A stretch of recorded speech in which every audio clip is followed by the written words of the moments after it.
നെൽപ്പാടത്തുയർന്ന highway നിലംപൊത്തിയ കാഴ്ചയാണ് ഈ പരിസ്ഥിതി ദിനത്തിൽ നമ്മൾ കാണുന്നത്.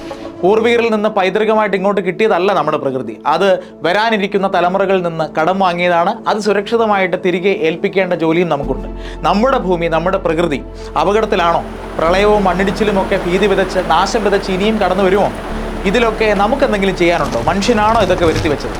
അതോ മൈ ഫ്രണ്ട് ട്രംപ് പറയും പോലെ ചിലരുടെയൊക്കെ ഭാവനയിൽ മാത്രമുള്ളതാണോ ഈ ഗ്ലോബൽ വാർമിങ്ങും ക്ലൈമറ്റ് ചേഞ്ചും ഗ്രീൻ ഹൗസ് എഫക്ട്സും ഒക്കെ? ചരിത്രാതീത കാലം മുതൽക്കേ ശത്രുക്കളുടെ ആക്രമണങ്ങളിൽ നിന്നും വരൾച്ചയിൽ നിന്നുമൊക്കെ കേരളത്തെ സംരക്ഷിച്ച നമ്മുടെ സഹ്യൻ, നമ്മുടെ ഫേവറേറ്റ് കിഴക്കൻ സ്പോട്ടുകളെല്ലാം മൂന്നാറും ഊട്ടിയും കൊടൈക്കനാലും വയനാടും ഒക്കെ ഇരിക്കുന്ന ആ വെസ്റ്റേൺ ഗട്ട്സ് അഥവാ പശ്ചിമഘട്ടം എന്ന അത്ഭുത ലോകം, നീലക്കുറിഞ്ഞു പോക്കുന്ന ഇടം, കരിവീരന്മാരുടെ ഇഷ്ട സങ്കേതം, UN കൺവെൻഷൻ ഓൺ ബയോളജിക്കൽ ഡൈവേഴ്സിറ്റിയുടെ ക്ലാസിഫിക്കേഷൻ പ്രകാരം 8 hottest of the hotspots of the വേൾഡിൽ ഉൾപ്പെട്ട ഇല്ലാതാവുന്ന ആ സമ്പന്ന ജൈവ കലവറ വെസ്റ്റേൺ ഗട്ട്സ് ഭീഷണിയിലാണ് സഹ്യനും മക്കളും. 70% നാച്ചുറൽ വെജിറ്റേഷൻ നഷ്ടപ്പെട്ടിരിക്കുന്നു. Nilgiri tahr, Malabar civet, purple frog ഉൾപ്പെടെയുള്ള ഒട്ടേറെ ജീവികളും എൻഡേഞ്ചേർഡ് ആണ്. ചിലത് ക്രിട്ടിക്കലി എൻഡേഞ്ചേർഡ് ആണ്. ഗാഡ്ഗിൽ റിപ്പോർട്ടും കസ്തൂരി രംഗൻ റിപ്പോർട്ടും ഒക്കെ വന്നു, തെറ്റിദ്ധരിക്കപ്പെട്ടു, അവഗണിക്കപ്പെട്ടു, പോയി. എന്നാൽ പ്രകൃതി ഇതൊക്കെ കണ്ട് വെറുതെ ഇരിക്കുമെന്ന് കരുതിയവർക്കൊക്കെ തെറ്റി. റിപ്പോർട്ടുകൾ ഒളിപ്പിച്ചവർക്കും വസ്തുതകൾ വളച്ചൊടിച്ചവർക്കും ജനത്തെ തെറ്റിദ്ധരിപ്പിച്ചവർക്കും ഒക്കെ മുന്നിൽ പ്രകൃതി താണ്ഡവമാടി. ജീവനുകൾ പൊലിഞ്ഞു, സ്വപ്നങ്ങൾ ഇല്ലാതായി, കുടുംബങ്ങൾ മണ്ണിനടിയിലായി. എന്നിട്ടും വെളിവ് തെളിയാത്തവർ നമ്മുടെ ഇടയിലുണ്ടെങ്കിൽ നമ്മൾ ലജ്ജിക്കണം.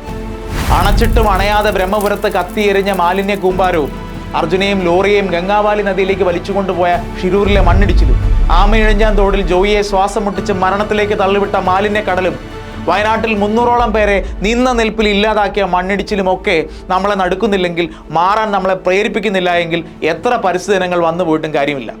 1991 സുപ്രീം കോടതി ഡയറക്ഷൻ പ്രകാരം UG കരിക്കുലത്തിൽ ഉൾപ്പെടുത്തിയ നിർബന്ധിത എൻവയോൺമെന്റൽ സ്റ്റഡീസ് മാർക്കിന് വേണ്ടി മാത്രം വായിച്ച് മറക്കാനുള്ള പേജുകളാവാതിരിക്കട്ടെ.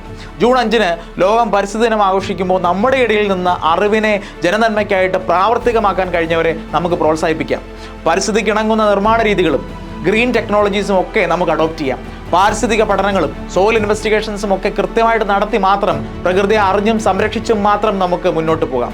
മനുഷ്യനിർമ്മിത അപകടങ്ങൾ അങ്ങനെ നമുക്ക് ഇല്ലാതാക്കാം. ഭൂമിയിലെ ഓക്സിജന്റെ 28% മരങ്ങളും വനങ്ങളും കോൺട്രിബ്യൂട്ട് ചെയ്യുമ്പോൾ അതിന്റെ ഇരട്ടിയിലധികം ഓക്സിജൻ നമുക്ക് തരുന്നത് സമുദ്രത്തിലെ ഫൈറ്റോ പ്ലാങ്ക്ടൺ എന്ന സൂക്ഷ്മ സസ്യജീവിയാണ്. ആ ഫൈറ്റോ പ്ലാങ്ക്ടണ് ഭക്ഷണം കൊടുക്കുന്നതാവട്ടെ തിമിംഗലങ്ങളാണ്. ഒരായുസിൽ 33,000 കിലോയോളം കാർബൺ ഡൈ ഓക്സൈഡ് അബ്സോർബ് ചെയ്തും തിമിംഗലങ്ങൾ നമ്മുടെ ഭൂമിയിൽ ജീവശ്വാസം നിലനിർത്തുന്നുണ്ട്. അവരെ ഇല്ലാതാക്കാൻ നമ്മൾ വലിച്ചെറിയുന്ന പ്ലാസ്റ്റിക്കിന് കഴിയും. So let's beat plastic pollution. Let's support reducing, reusing and recycling plastic. Thank you.